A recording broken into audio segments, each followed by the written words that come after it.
This is the DJI FPV versus the DJI Avata.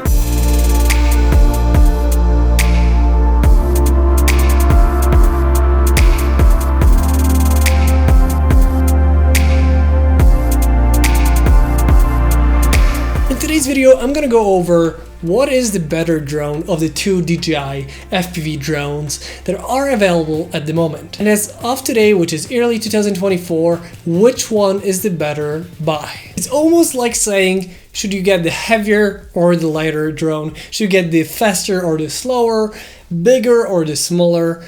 And you could kind of compare it that way, but there's more to this than you might think. So first off, I'm gonna say that I use both of those drones with the DJI FPV controller and the goggles V2. I did use the goggles too, but for my face shape or shape of the face, I prefer the goggles V2 because they're just more comfortable and I can see very clearly, where on the goggles 2, it never felt that good. Always a little bit uncomfortable and always couldn't see the full picture very sharply. So I prefer the goggles V2 with the FPV controller and flying in manual. So first off, this one is heavy, this one is light. That's a benefit, but also a minus. And I'll tell you why. Because the DJI FPV is much bigger and just, a little bit heavier, it means that you're gonna have to carry around a little bit more. And I had situations where it was just so inconvenient to have it with me. You have to have a bigger backpack, just carry a little bit more weight and having a little bit more with you at all times.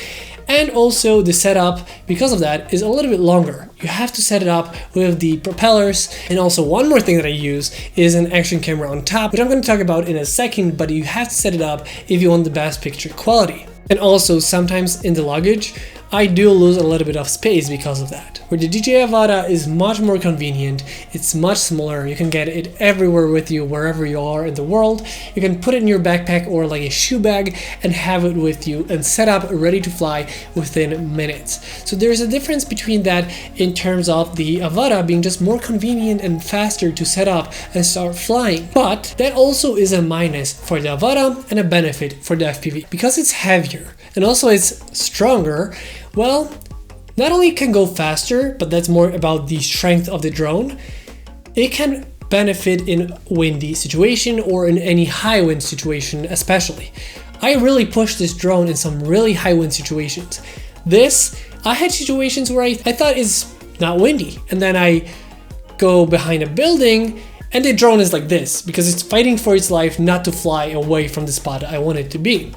So I had situations where I really pushed this and it did fly in, pretty high winds where it would be very fast one way and very slow the other, but it did fly. This I would not even start. There were times where I had it with me and I did not even start because I saw the weather and I was like, no, this is just not worth even trying. It's gonna drop out of the sky within seconds.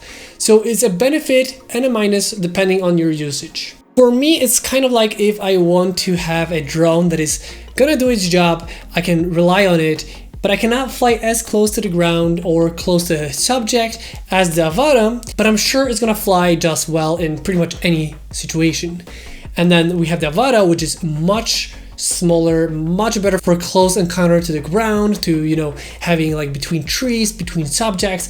This can fly indoors, it just feels safer. And also because of the guards that you have around the propellers, and there's no guards here, that makes it a little bit more safer too. But it just feels much more nimble, much more like the flight experience is just much better with the Avata in my opinion. I just like flying with it a little bit more. But if it's a nice, sunny day, no wind, and then you're out on like a nice walk and you have it with you and you start flying, it's very fun, very love flying with it, and it's just convenient. This is like a workhorse that I can really rely on. But there is one more thing, the camera, and it's again a simple thing.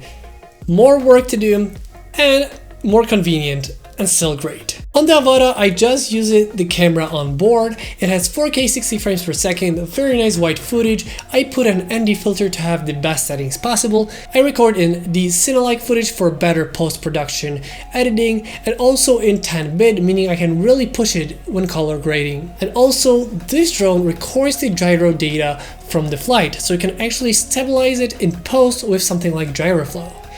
This drone does have 4K 60 frames per second, and it also have decent alike.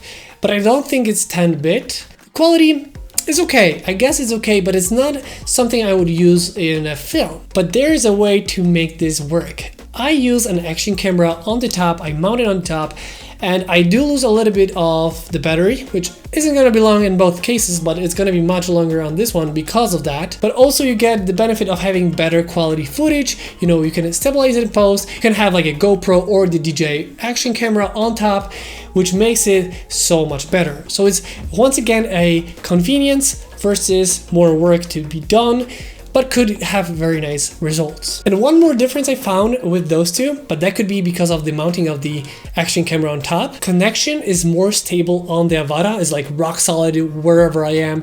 It's just perfect viewing experience through the goggles, where the FPV seems to lose the connection much faster, just, you know, starts to be grainy, and I even lost connection a couple of times. But like I said, I'm not 100% sure if it's the case of me mounting a camera on top of it, or it's the Avata being just the better one of the two. And last but not least, I would say this is the safe and this is fragile one, even though it's bigger, because if I crash with this, it's gonna be fine, but if I crash with this, it's gonna be a couple $100 down the drain.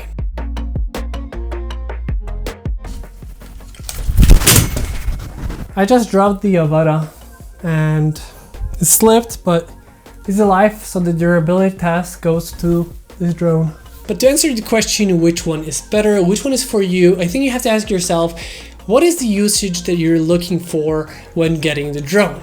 If you want to fly in a city or around the city or in a park, this one is going to be much better. If it's not a windy situation, very high winds, this one is just going to be better to fly, more fun, easy to use, setup is very quick, everything is just gonna make sense. But if you want to be flying in a very harsh environment and you want to get the job done and you will be able to carry a little bit more, then the FPV is just something that I can more rely on in terms of flying. And there's actually one more thing, which is the bug where the Avata can flip and just drop out of the sky. So that is something I would rather have in a park than somewhere over the ocean or in the mountain range. That is why I feel like the FPV is just a little bit more convenient for that kind of stuff, even though it's inconvenient to have it with you and carrying it and, you know, setting everything up. That is pretty much my answer. It all depends on what you want to do with that drone. I feel like both of them are amazing, but they're a little bit different, even though they're both FPV, kind of like a different car for different scenario. Those are just different drones for different scenarios, and you have to really think, what is your usage?